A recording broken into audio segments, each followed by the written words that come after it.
I was thinking this week, I wonder if you've ever had someone try to help you with a problem that you didn't think you had. I remember when we moved to South Africa, I was into mountain bike riding back then, and there was a guy at the church that we were part of that really thought of himself as a great mountain bike rider, and so he was a little older than me, and I said, sure, let's go mountain bike riding. And when we went to go mountain bike riding, he spent like the first, it must have been 45 minutes trying to teach me how to pedal, and like he had this whole plan out to try to teach me how to bike ride. And I'm like, I'm from America, but we have bikes over there. like I know where to sit. That's the seat. And he was so intense. I was trying to be respectful, but thought I had problems, I suppose, riding a bike. This week when we went to buy our tickets for the plane, we did something we haven't done before. We usually just go over kayak.com or Cheapo Air, but Marta decided to talk to an agent, so she called ASAP Tickets, and oh wow, we won't do it that way again. That guy spent about 2 hours on the phone with her for who knows what, but most of the time he was trying to sell her insurance for our flight, and I think she must have said no 5 or 6 times, and he's like, wait, I'll be right back. I think I can get a better deal. And we just didn't want to buy insurance from him for that flight. But by the end of 2 hours, we ended up buying insurance for our flight because it was 2 hours. I wasn't going to make Marta get off and waste all that time. So I was like, okay. But yeah, he really thought that was a problem. We remember when we first moved here, there was some water in our bathroom that leaked, and we had somebody come to check it out, and they basically acted like the water that it was just hardly a little bit of water, but it was like the Black Death to them. They're like, it felt like they were saying, we're basically gonna have to rebuild your house because a little bit of water leaked. So yeah, you've probably had somebody try to help you with a problem you didn't think you have. Maybe you've had someone intensely talk to you about something, and you realize later, oh, they think you have a problem with that. Like at first, you just think they're going on, and they're worked up about something, and you're wondering, why are they talking to me about this? And then it kind of clicks in the middle. Oh, they actually think I have a problem with this. The past few weeks, we've been looking at what the Bible teaches about communication, and I don't know if that's how it's felt to you a little. You keep coming back, so that's a good sign, but maybe you're thinking, I don't really have a problem with communication. I like the way I talk. I always understand what I'm saying, and I think I'm saying it in the right way. I'm doing fine. And maybe, praise God, if you are doing fine. God does work in us and help us learn to communicate better. But if you look at James chapter 3, this does seem like a problem that many people have. So when we talk about problems with communication, I know we might think we're doing fine, but it definitely seems like this is a problem that a lot of people have. James begins James 3 by saying, not many of you should become teachers. And James loves teachers. Teachers are important, and they can make a super huge impact. And James actually says, I don't want many of you to become teachers. Why? For you know that we who teach will be judged with greater strictness, for we all stumble in many ways. So he's like, even though teaching is amazing and important, it'd be better if many of you don't become teachers, because we have lots of problems with the way we talk. If anyone does not stumble in what he says, in fact, he's a perfect man or a complete man, able to bridle his whole body. And so James is like, you don't have a problem with the way you talk? Well, good. That means you are spiritually mature. You have self-control in every area, because that's what it's going to require to be good at communication. Then he gives all kinds of illustrations of how powerful communication is. And in verse 7, he says, for every kind of beast and bird, of reptile and sea creature can be tamed and has been tamed by mankind, but no human being can tame the tongue. It's a restless evil full of deadly poison. So he's describing the way we speak our tongues as very hard to control. So to me, at least, that's a challenge. Like if we think we have communication down and we're just amazing at it, we might want to look again. If James is willing to say, not many of you should become teachers, if he says, look, you're spiritually mature and controlled in every way if you control your speech, and if he says, no human being can tame the tongue, it's likely that we might have more of a problem with the way we speak than we think. And I wonder if sometimes the reason we don't feel like we have much of a problem with the way we communicate is because we're not really looking at what the Bible says about how God wants us to communicate. So if you go into a class of first graders and you ask them to draw something, most of them are going to think they're pretty good artists. And they'll even bring it home to their mom, and it's like an embarrassing piece of art, really. They like, what is that? You're trying to guess what it is. You have no idea what it is. But they want you to put that piece of art up on the refrigerator because they think it is so amazing. And that is because they don't have much to compare it to. And so sometimes we think we're like first graders when it comes to the way we communicate. We really think we're good at communicating, but it's because we're not really comparing the way we speak to what the Bible actually has to say. You can imagine a world where everybody's born blind and someone comes in who can see. And he's like, guys, don't you see what the problem is? And they're like, no, literally, we don't see. It seems fine to us.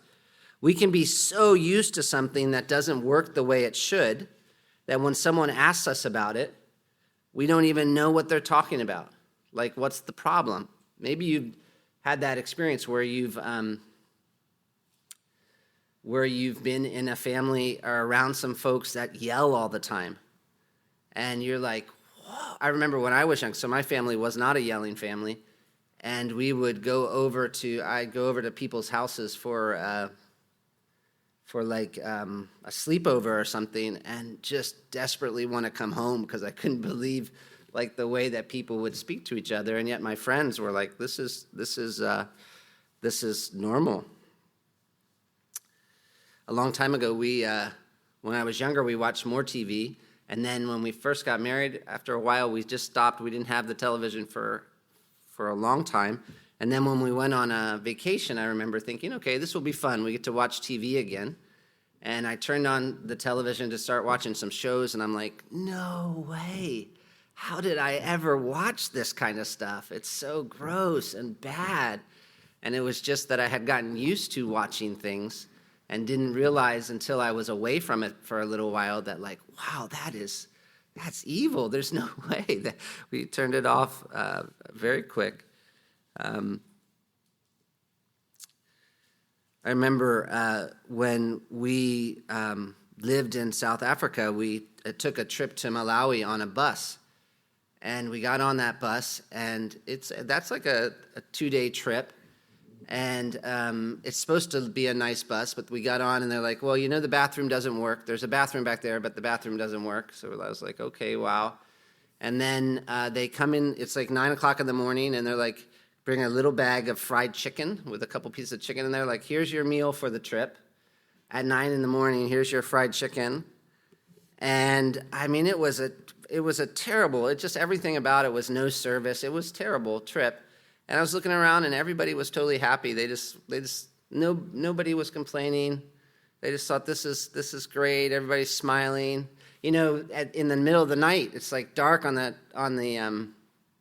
bus, and everybody around is talking as loud as possible, because that's a difference in culture. In South Africa, in African culture, the person who's awake has the power. So the person who's sleeping, you show them no respect. So you're looking around like, that's dark and it's night and they're all so happy, and they realize, wow, many of these people we were driving with, this was a nice trip to them. They had nothing to compare it with. Like the time that I went up to, somehow I got bumped up when I was younger to first class, and I wish I never had on an airplane. I'm like, goodness, this is what's going on up here. I didn't know it really was that much nicer. I wish I had never known.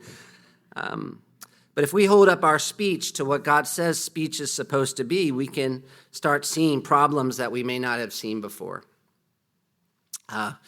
We're having an Aspire class, and that means like a class about how to be a leader, or specifically how to counsel this year, and asking the guys to do personal projects. So like look at your life and think about something you can work on. And I don't know if any of the men are going to put down communication, but really almost any problem you work on has some connection back to communication. So if somebody's discontent, it's going to show up in the way they speak, and even the way they speak is going to impact their level of contentment. If somebody's lonely, if somebody's dissatisfied in marriage, if somebody's having troubles in parenting, it's all going to come back to communication, or at least communication is going to play a big part in that. So how's that for motivation for thinking about the way we speak?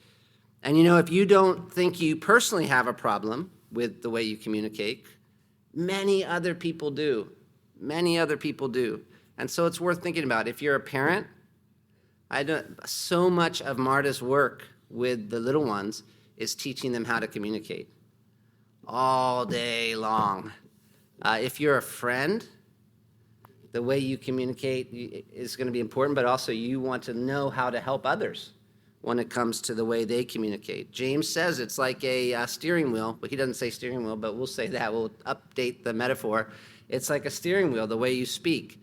So it's going to take your life somewhere. I often think that when I see a young couple getting married, I'm like, the way you talk to each other on an everyday basis, 10 years from now, your marriage is going to be one place or another, and so much of it's going to have to do not with the big things, but just your everyday communication. And so this is, whether or not it feels like this pressing issue in your life, it is worth thinking about for a lot of reasons. And the way we've begun thinking about communication is by working our way through this book, War of Words, and he starts off his book with his own way of helping us see why this issue is worth thinking about and getting right. And it's not the way we usually would. That's part of what I love about this book, because if somebody were trying to motivate us to work on communication, how would we normally expect them to motivate us? Usually they would give all kinds of practical reasons, but he's starting bigger picture, and he's saying we need to work on the way we communicate because, first of all, if we look back to creation, there is a right and wrong way to communicate. So this is not merely about how do we speak better or how do we be more effective. This is about right or wrong, which is obvious for us as Christians, but it's not obvious in the world. If you think about an unbeliever's worldview, who in the world is to say how you communicate? It's all just advice and I guess how better to manipulate others. But we know there's a creator. And so if I go into a shop, I get a bunch of wood, I buy the wood, I make something. Who does that belong to when I leave that shop? It belongs to me. I made it, and I get to do with it what I want. God created us, and he designed this ability to communicate, and he designed it for a purpose. And so I know we're tempted to think we own things. That's been our problem really since the Garden of Eden. We wanted to be owners of this world, and yet God has given us things to use for a purpose. We're not owners. Everything we have is a gift, even the ability to speak, and there's an accountability for how we speak. There's right and wrong, and there's an accountability. Actually, in Matthew chapter 12, verses 36 and 37, Jesus says, this is a really powerful verse. He says, I tell you, on the day of judgment, people will give account for every careless word they speak. For by your words you will be justified, and by your words you will be condemned. So how you speak is going to reveal who you are on Judgment Day. Another reason it's important, though, there's right and wrong. That's one big reason. Another reason it's important because because if we look back at what God designed communication to do, what does it do for good? What does it do for bad? One of the main things we saw it does is interpret. When you speak, you're interpreting. So there's all these facts out there. There's these things that are happening, And we interpret those facts, and we live on the basis of those interpretations. And remember, this is when he looked at the fall. So he looked at creation first, then he looked at the fall, and he said that's how Satan used communication in the garden to provide another interpretation of of the facts. And so this is part of what makes the way you communicate so important, because you, as you speak, are interpreting the world. And that interpretation influences how you think about the world. It influences what you do. It influences how other people think, what they do, and it's either true or false, and it's going to have all kinds of consequences. So parents, again, are doing this all the time for their children. We were talking about how Vanessa likes to cry before she goes to sleep. When Marta puts her down, she'll be happy the whole way up. Once she gets put in her little place to sleep and Marta leaves, she just starts wailing. And so Marta has all kinds of strategies to try to help her learn not to cry. But one of those, and see if I get it right, Marta can help me. One of those is Vanessa's likes the light on. And Marta has explained to her that if she cries, she's going to turn the light off. And so when Vanessa starts to cry, Marta explains that the light is going to go off, and sometimes Vanessa will start sort of yelling at Marta, no, no, Marta, no. And what does she say exactly, honey? And then you say? Yeah? So what Marta's doing there is in helping Vanessa have an accurate interpretation of what's going on, because Vanessa's saying, Mommy, you're doing this to me. And Marta's saying, no, Vanessa, what you need to understand is that your choices have consequences. And so your crying is actually what is turning this light off. Your crying is what's causing this. And so what she's doing through her speech is in helping Vanessa learn to have an accurate interpretation of the world. And she has to do that about 2 billion times. We do this for our children. We're doing this for each other all the time. Someone calls you about something difficult that happened at work, and you say, you know what, I can't believe that happened to you. You don't deserve it. You need to take matters into your own hands. That boss can't treat you that way. You need to show who's who. What are you doing? At that point, you're interpreting for your friend, and you're providing a grid for someone to think about what's happening. You're looking at the facts, and you're saying, this is how you should interpret the facts. Or you could say, maybe, you know what, that's hard. That's really hard. But God's working all things together for good. We know that. And you're an instrument of grace in his hands. So at that moment, what are you doing? You're providing another interpretation for your friend. So communication is important because as we communicate, one of the primary things we're doing is interpreting the world either in a true way or in a false way. We do that for our kids. We do that for our others. We do that for ourselves. So I remember going biking with one of my children, and that child was getting tired of biking, and for a long time was talking about how I can't do this, it's getting, the hill's too hard, and I could hear him saying this to himself over and over and over again, or saying this to themselves over and over and over again. And what was that child doing? That child was interpreting for themselves. This is not something that I can do. And that interpretation was having consequences in that child's attitude towards biking. Maybe another child, or maybe you actually, is you're interacting with someone and you're like, they don't like me. I can see from the way they're looking at me, they don't like me. You're talking to yourself, you're saying they don't like me, that's why they did this. What are you doing? You're interpreting. That's an interpretation. You've looked at the behavior and you've decided this is what the behavior means, and you're telling yourself this is how it is, and that has consequences. That you feel like I'm just responding to the facts, but you're actually responding to your interpretation of the facts. You're interpreting. This is one reason why communication is important, because if you give yourself the wrong interpretation, it's hard to get the right answer when you're asking the wrong questions, and it's hard to move forward in the right direction if you're giving yourself the wrong, or others the wrong interpretation. Communication matters because we're part of something bigger than our lives here right now. And this is a third reason he's like, hey, we got to think about this. If we look back to the Bible, we know the world has a story. There's a beginning, there's an end. There's something going on. And if we step back and try to locate ourselves in that story, of course, we're smaller than the world tells us we are. We're not the center of the story. But at the same time, we're part of something bigger than we imagine. So it's kind of funny how the world works it. They tell you the big story is really small.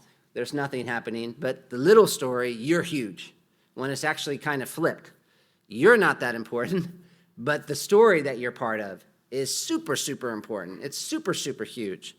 And Tripp, he goes on to talk about this whole big invisible war that's going on and reminds us, you have an enemy, God has an enemy, God's doing something marvelous for his people to bring himself glory through the church, and the way we talk either furthers the enemy's agenda or God's agenda.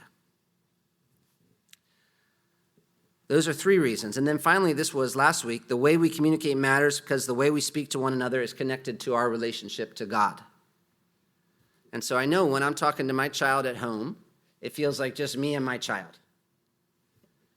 But it's not just me and my child. It's me, my child, and God. So the way I talk to people is not just a horizontal issue. It's a vertical issue.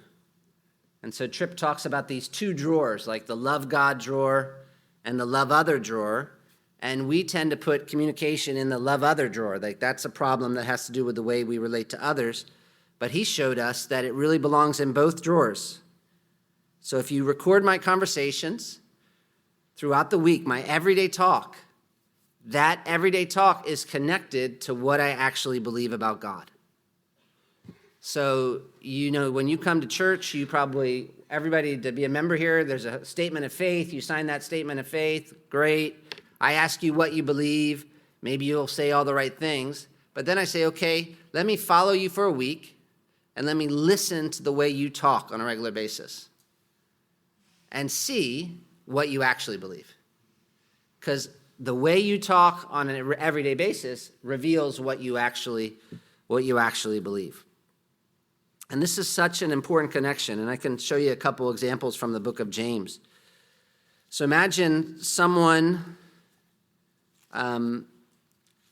uses words to flatter a rich person and speak down to a poor person. In Africa, we saw this. It was amazing how quickly the tone of voice could change. Like somebody backed into me one time when we were at a mall. He backed into me, and when he talked to me, his voice sounded a certain way, and then there was a security guard who came to help us. The moment he turned to talk it was just so stark. It was like, hi, how are you doing? And then he'd talk to the security guard with such a condescending, like a whole different tone of voice. Then, hi, how are you doing? Then talk to this guy over here with this whole different tone of voice. In James, what you have a group of poor people who are having church, and they're being persecuted, and rich people are actually taking them to court sometimes, and we don't even, just doing terrible things. They're not living where they're from, scary. And one day they're having church, and this rich guy comes in, and this poor guy comes in. And the temptation then is to speak so nicely to the rich guy, because this is like your chance. I don't know if we appreciate this in America sometimes, but like when a poor guy is with a rich guy, that is such a temptation, because it's like, if I get to know this guy, I might be able to get out of this situation. And James is like, no, he doesn't have any time for that. He's like, they're speaking nicely to the poor guy, a rich guy speaking down to the poor guy. He didn't have any time for that, because he's like, this is connected to what you believe. Listen, my beloved brothers, has not God chosen those who are poor in the world to be rich in faith and heirs of the kingdom, which he's promised to those who love him? But you've dishonored the poor man. And so he's saying, man, you guys, the way you're talking here, flattering the rich guy, talking down to the poor guy, that's not just horizontal. That shows me what you actually believe. You can imagine someone using their words to speak down on others. So they're lying about people to make them look bad, slandering them, just sort of speaking words that are intended to hurt. James says, okay, you know what that is? That's That's connected to what you believe. James 4:11 and 12. Do not speak evil against one another, brothers. The one who speaks against a brother or judges his brother speaks evil against the law and judges the law. But if you judge the law, you're not a doer of the law, but a judge. There's only one lawgiver and judge. He was able to save and destroy. But who are you to judge your neighbor? And so basically he's saying, this speaking down on people, what it's showing that you really believe, it's showing that you really believe you're the judge of the universe. That you're the one who gets to be everybody's judge and not God. Or you can imagine someone using words to boast about themselves and their ability to get stuff done. And James 4:13 through 15, he's like, you know what? You're telling me what you believe. You're telling me you don't actually believe life is out of your control and in God's hands. You're acting like you have more power, speaking like you have more power than is real. So how you speak matters because it reveals what you actually believe. And James makes that connection, and probably he makes those connections because Jesus does. In Matthew 6, Jesus talks about someone who is using their words to say how worried they are about the future. And they're just worried about what they're going to eat. They're worried about what they're going to drink. And they're just kind of talking worries. And Jesus says, you know what? Matthew 6:31 to 34, you're not believing that God's your Father. You're not believing that God knows what you need. You're not believing that God will keep his promises and give you what you need to do as well. That's what worry, that's like your confession of faith when you worry. When you worry out loud to others and speak, you're saying, I don't believe God's my Father. I don't believe he's good. I don't believe that he's able to take care of me. And we have to make that connection. What we say is connected to what we believe. It is. It is. You remember that story about the guy who's walking across Niagara Falls on a tightrope, and he walks across, the whole crowd's watching, and he comes back, and then he takes a wheelbarrow across or something like that. You never start illustrations that you haven't thought about in a while because you never know if you're going to get to the end of them, but he takes a wheelbarrow across, and he comes back, and then he asks the crowd, like, how many of you believe that I could put somebody in this wheelbarrow and take them across? And the whole crowd raises their hand or something like that. And then he says, okay, who wants to do it? And nobody raises their hand. And of course, that's revealing what they actually believe. And the way we talk reveals what we actually believe. We can say, oh, we believe there's only one judge, but when we're judging others, we're saying, no, we don't. We can say, oh, we believe God takes care of us, but when we worry and speak worries, we're saying, no, we don't.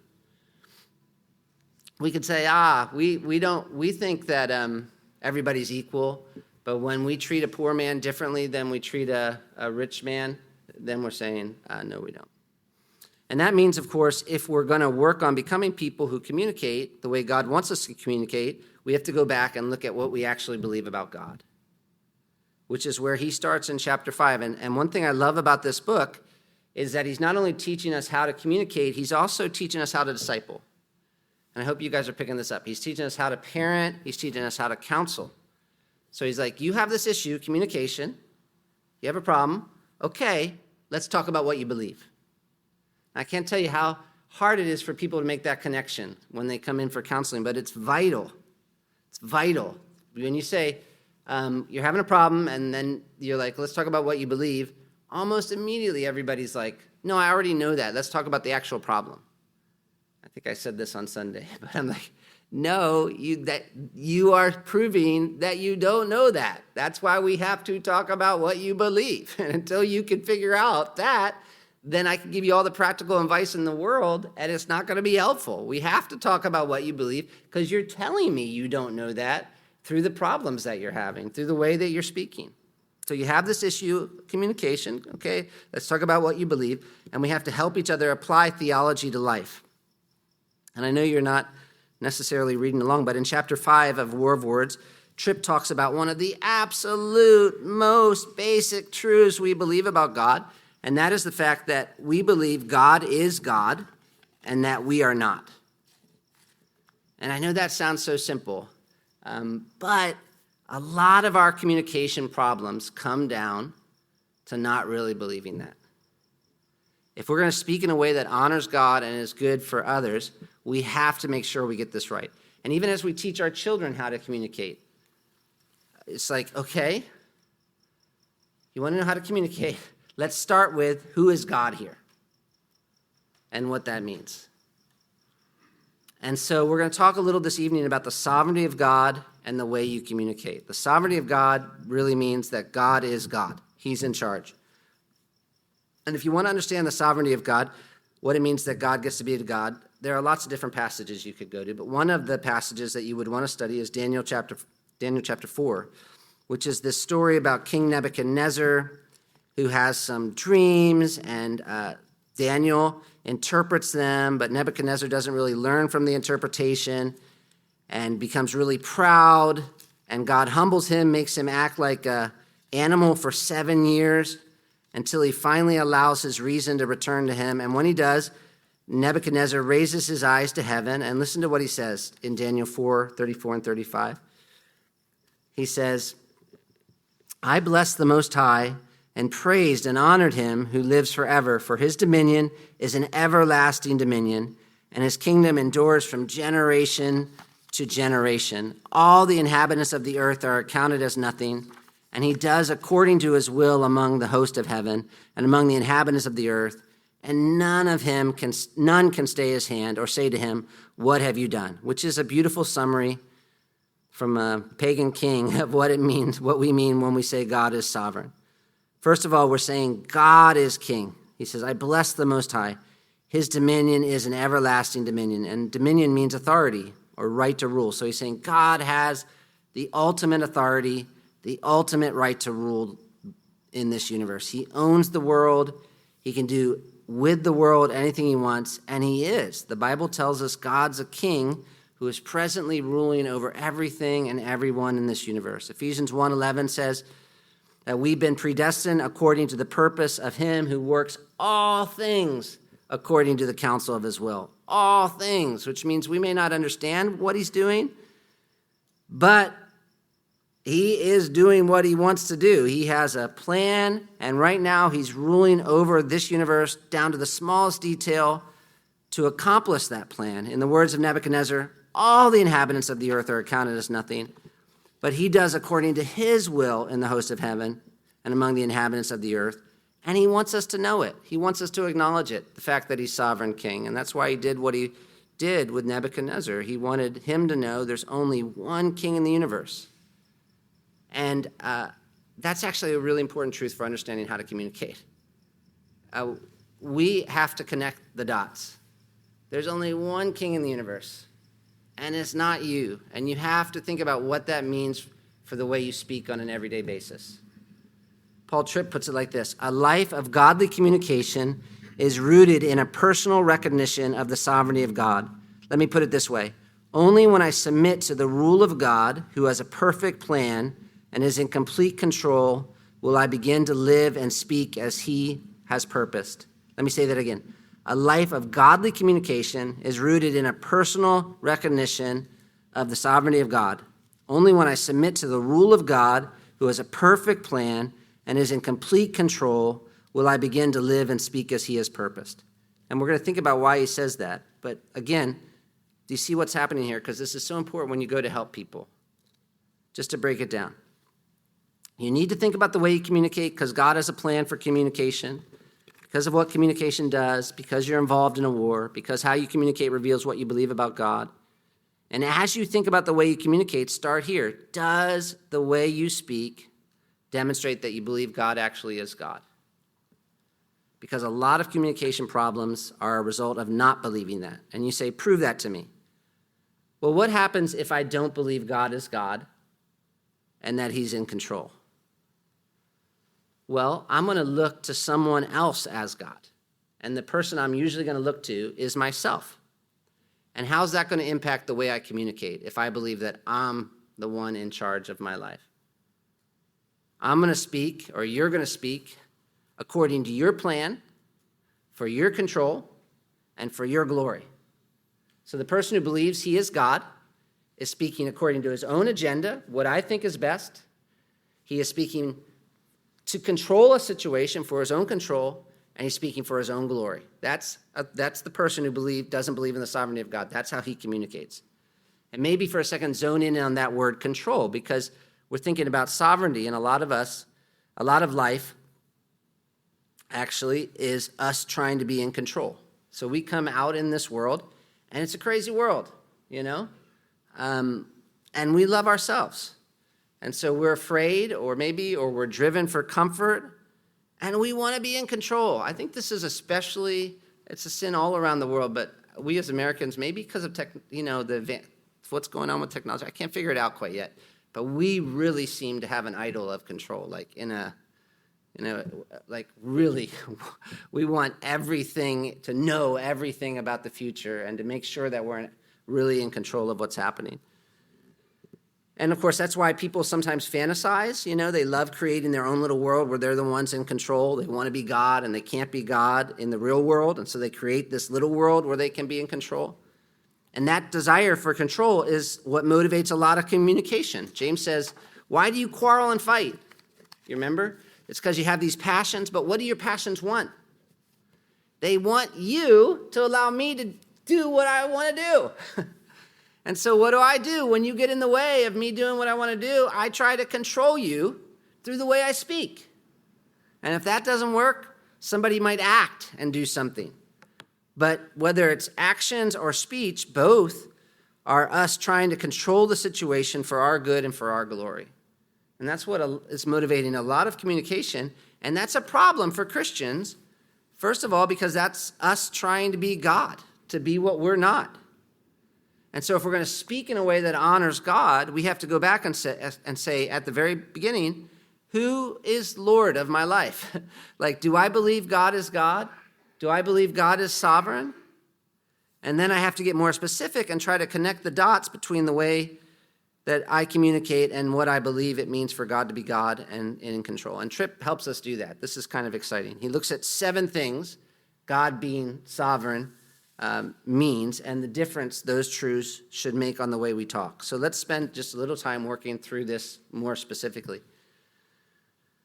When we talk about God's sovereignty, the first thing we're talking about is his unchallenged rule of the universe. His unchallenged rule of the universe. And we'll get practical in a second here, but this is a great quote. He says, God is the Lord of lords and the King of kings.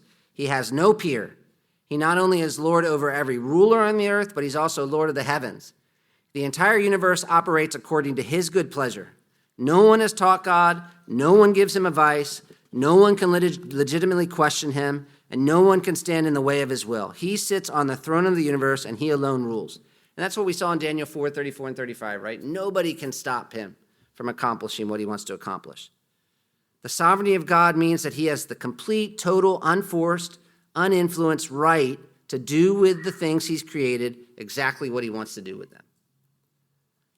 The complete, total, unforced, uninfluenced right to do with the things he's created exactly what he wants to do with them. Jonathan Edwards says, the sovereignty of God supposes that he has a right to do with all his creatures whatever he wants. I paraphrase, but that's how he puts it. And his right is absolute, and it's independent. So, that's different than us. We have things that belong to us, and we can do, if I can throw my fork in the trash, right? So I have the right to do with my stuff what I want. But it's not absolute. Our right is not unlimited. We can do with our stuff what we want, provided we don't disobey the laws of the United States or the laws of God. And the reason we don't have an absolute right is because we're part of a community, so we're not independent. The government provides some things for us. God provides everything for us. So we can do what we want with things, but we have an accountability to those who allow us to have them or give them to us. But God's different because he's independent. Nobody gives God anything that he needs. And so the sovereignty of God means that he has an absolute and unlimited and independent right to do with his creatures whatever he wants. As Tripp puts it, He's the ruler of the universe, and he has no real challenges. I remember there was a professor. The sovereignty of God is sometimes difficult for some people to accept, but it's kind of like the starting place because either God's God or he's not. You got to kind of get that one right. I remember somebody was talking to this professor named John Gerstner, and she was like, I was never closer to not being a Christian than when I heard somebody explaining the sovereignty of God. And he's like, you were never closer to actually being a Christian. God is God. And what difference does that make for the way we communicate? First of all, it should make us humble. Like, I wake up, I belong to God. I don't have the right to just do whatever I want. I belong to God. Doubly. He created me and he saved me. And so I would imagine if you go to work and own a business, or if you go to work and you're a manager of a business or an employee at the business, the way you approach your work is a little different. Maybe not with like this new generation, but it should be. We understand that. You're not the owner of your day. You're not the owner of your day. As Tripp explains, the moments of your life are his moments. You should not claim them as your own. Every word I speak should acknowledge his control. My job is not to get what pleases me, to establish power, or to seek control. My job is to submit to God's rule and to do his will. When it comes to communication, my job is to speak in a way that pleases the one who's ruling the very moment in which I'm now speaking. So it ups the responsibility because I belong to God, but it also brings the chill level. Like, you can really chill because God is the one in charge, not you. So you can just, chill out. It's not about, you got to freak out. I got to get everything back in control. God's in control of this moment. He's put you in this moment. Your job now is not to just fix everything. Your job is to use your words to honor him. God's the unchallenged ruler of the universe. That's the first thing the sovereignty of God means. And that does make a difference. I belong to God. My words belong to God.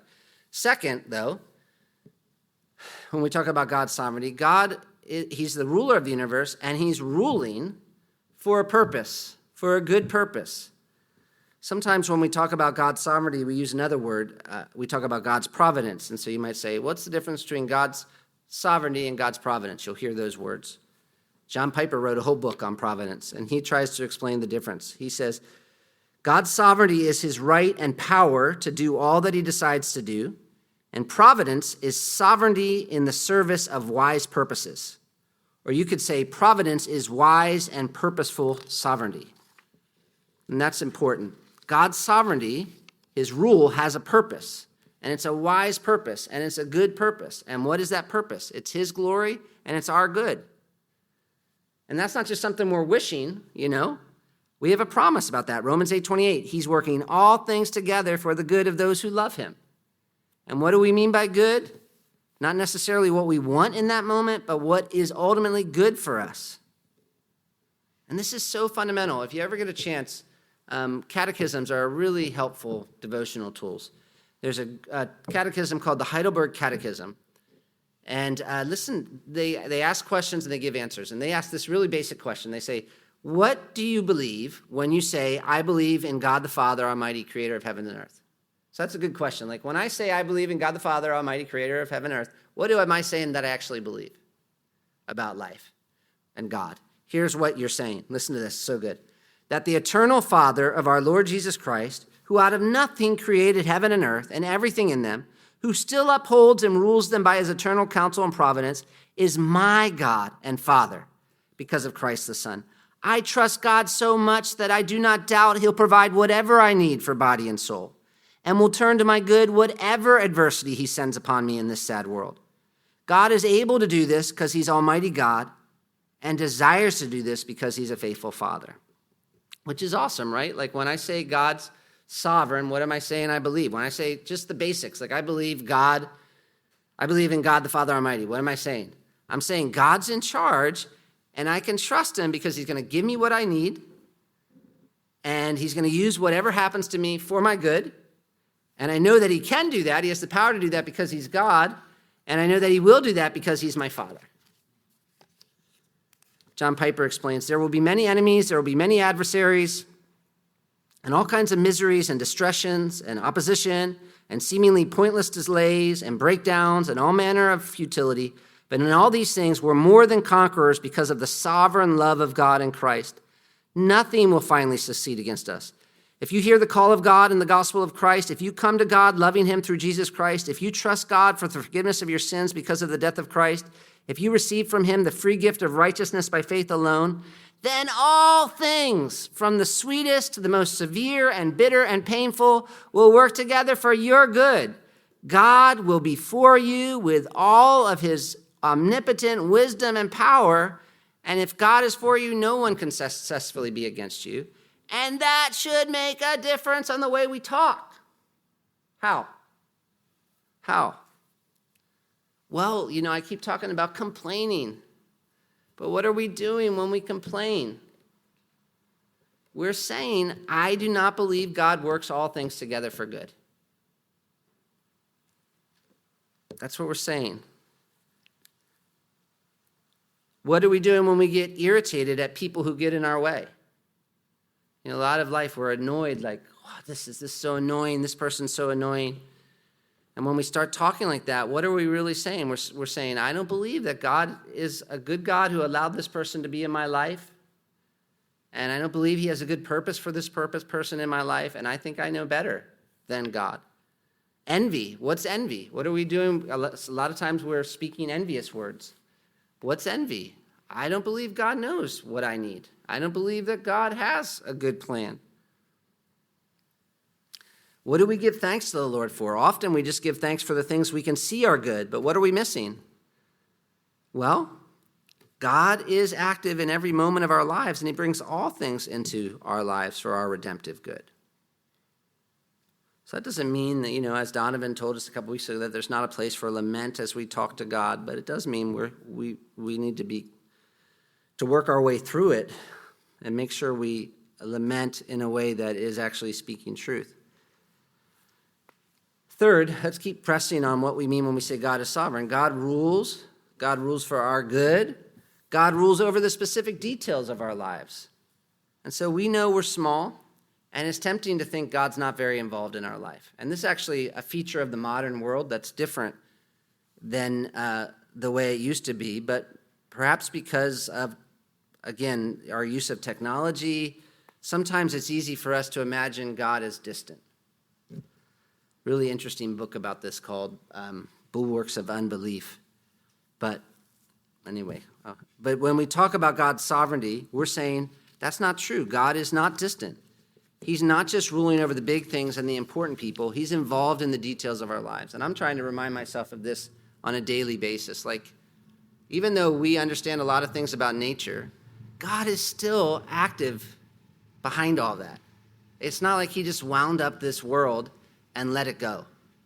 Like, he is actively involved in my life, in everything that's happening to us, and in the details of our lives.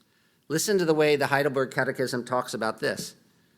What do we believe when we say we believe God is sovereign? Well, they say, we believe God's sovereignty describes the almighty and ever-present power of God, by which God upholds, as with his hand, heaven and earth and all creatures, and so rules them that leaf and blade, rain and drought, fruitful and lean years, food and drink, health and sickness, prosperity and poverty, all things, in fact, come to us not by chance, but by his fatherly hand. Are you sure? Are you sure about that? Well, you could read lots of different passages. Proverbs 16:33. You're doing that Saturday morning men's thing, then this is what we're talking about there. But it says, the lot is cast into the lap, but its every decision is from the Lord. The lot seems pretty random, However they did that, we could imagine rolling dice, the same kind of idea. But its every decision is from the Lord. Proverbs 16:1. The plans of the heart belong to man, but the answer of the tongue is from the Lord. He's even in charge of what people say. Many are the plans, in Proverbs 19:21, many are the plans in the mind of a man, but it is the purpose of the Lord that will stand. And we could go on, and we may not understand all of how that works out in everyday life, but it does work out. God is in charge of the specific details of our life. And what difference does that make on the way we communicate? Again, I'm going to say it because it's on my heart lately. Chill. It means you can chill. Like, God is in control. Like, you don't, there's so much fearful talk and so much like trying to control situations through the way we talk. Like, yeah, you're responsible. You need to be faithful, but you don't have to be God. So take that responsibility off your daily checklist. Like, let God be responsible for what God's responsible, and you be responsible for what you're responsible. Because if you're trying to do God's duties through your speech, you're going to break stuff. Like, God is able to be God, and you're able to be you. So don't get that mixed up. Like, when you talk, let God be God. He is working in the specific details of life to accomplish what he wants to accomplish. So chill out. like speak in a way that acknowledges that. We just can ratchet down the intensity a little bit. Like, God is God. He's going to get it done. He's been like ruling the universe for thousands of years now. So like he's getting everything exactly where he wants to go. This little situation is not gonna stop his great plan for setting up Jesus as king and even accomplishing good in your life. So like, yeah, be faithful, do it, say what you need to say, but like, let God be God. Fourth, what else does it mean? God rules over every aspect of our salvation. And this is a little controversial for people, but really practical. At the end of the day, how are we saved? It's because God saved us. Tripp says, our salvation exists on the rock of his will. Even the first breath of our faith has been determined by him before the foundation of the world. Without his love placed upon us, we would be excluded from the citizenship of his people, separate from his covenant promises, without hope and without God in this world. And you can read Ephesians 1 and just be amazed by the way it describes how salvation works. But at the end of the day, we'll fast forward. What that means is that anything good in me is because of the grace of God. And you and I, if we're Christians, we have no reason to boast in ourselves, but every reason to boast in God. And that's why he designed salvation the way he did. And if every single spiritual good that's in us comes from God, how does that change the way we communicate? Well, one thing it should do is make us incredibly gracious people in the way we speak to others. Incredibly gracious and patient. And to recognize that like the goal of our words is the glory of God and the praise of God. So what drives our words at the end of the day is how can I honor this God who's given me every single good gift that I have.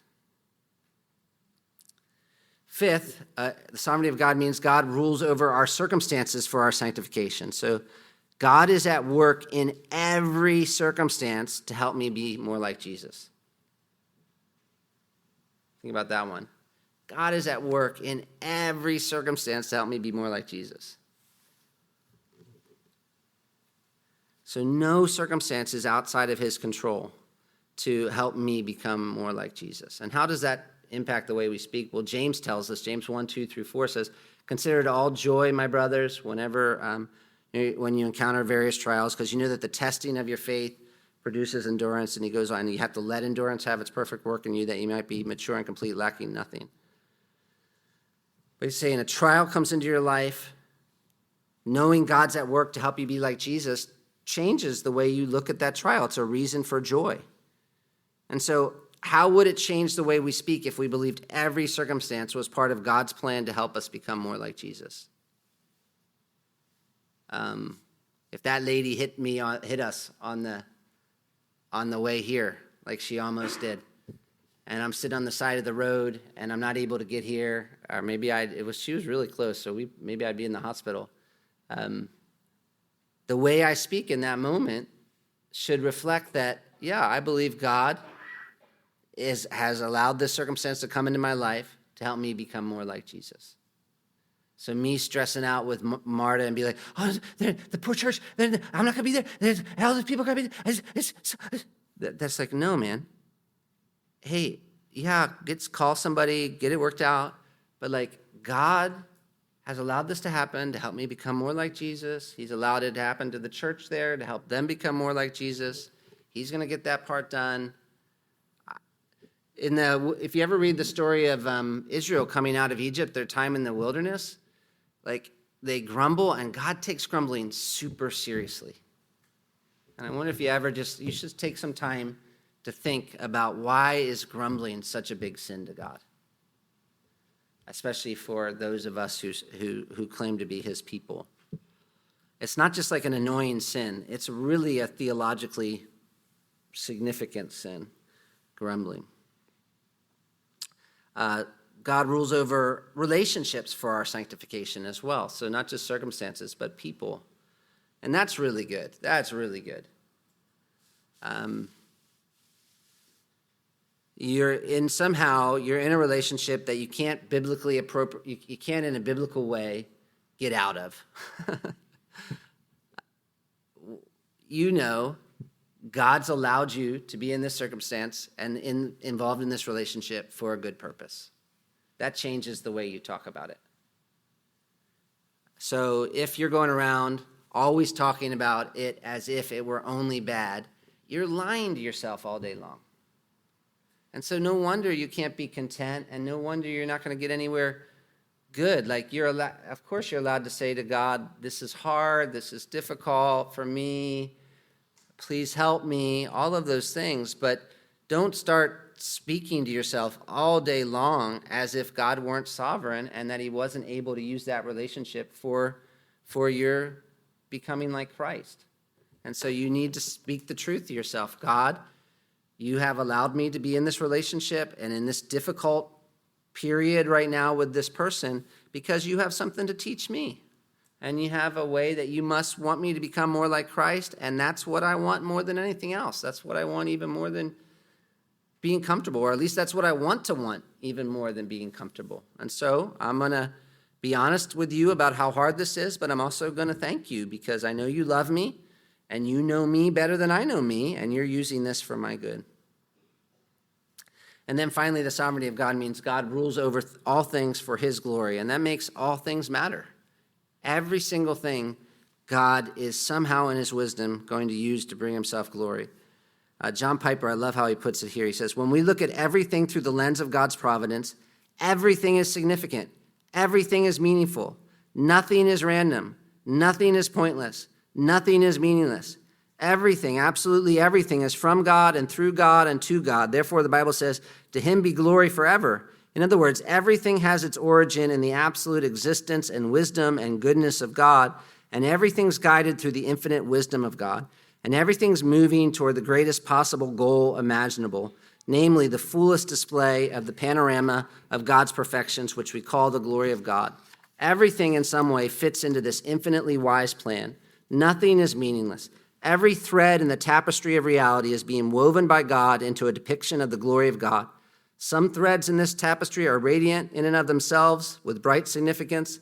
Other threads in themselves are dark with mysterious twists and textures and shades of bloody crimson. Sometimes God gives us glimpses of the final depiction of his beauty in all things, and it just takes our breath away. But other times our vision is limited to the underside of the tapestry with its inexplicable tangles and textures and colors. At those times when providence and sovereignty seems most confusing, we must open our Bibles, listen to the interpretations of God, and direct our hearts to the strong affirmations that God has given us with Christ at the center, that he's wise, he's good, he's just, and he's at work in and through all things. Nothing is meaningless, nothing is random, nothing, not the greatest evils, not the greatest cruelties. And how does that affect our communication? Well, every word we speak should match up with this reality that he's accomplishing and bringing himself glory through everything that happens. I've told you maybe recently about my friend who died just a couple weeks ago. And he died. He was about 50 years old and got leukemia 2 years ago or so. But he had grabbed hold of God's sovereignty. So he was had a business selling poinsettias, actually. Yeah, so a big business like that. But he had really grabbed hold of God's sovereignty. And before he died, I was listening to the funeral. His son was talking about him, and he must have been coming back while he still had a little bit of power left, but he knew he was going to die. He was coming back from wherever the hospital they had been in, and his son was in charge of helping him make phone calls. And his son said he made 70 phone calls on the ride back, or maybe it was within the couple days. And on those phone calls, he would tell people either "I'll see you later," or he would tell them goodbye. And he was pleading with the ones he said goodbye to that, please, I want to see you again. And so he was sharing the gospel with them, but he knew they weren't Christians, and so this would be the last time that he would see them unless they repented. And he said after he would say goodbye, his son said after he would say goodbye to his friends like that, his dad was just weeping. Another time, he was in just a lot of pain and not able to sleep, and just his wife saw him in the middle of the night, and she came and said, honey, what are you thinking? You know, what are you thinking? And he said, nothing profound. I'm thinking, oh Lord, you're beautiful. Your face is all I seek.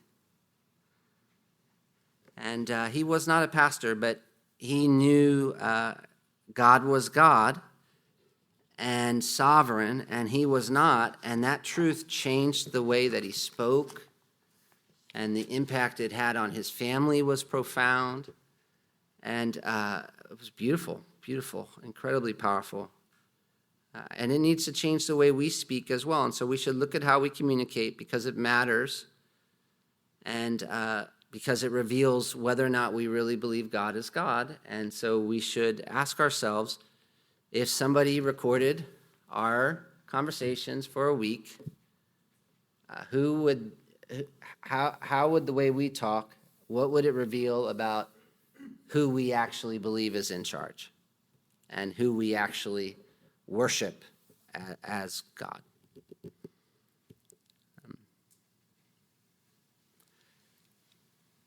How do you typically respond when your plans are thwarted?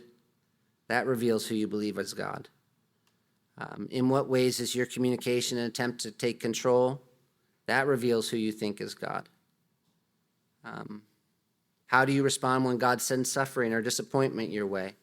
That will reveal what you believe about the sovereignty of God. Do your words reveal that you are resting in God's control or wrestling with it? Well, it's neat. It's a joy to be a Christian and to have the Word of God, and to be able to look at practical problems and realize, oh man, the Bible really has something to say that's much more profound than just try harder or be nicer, but that really goes to the heart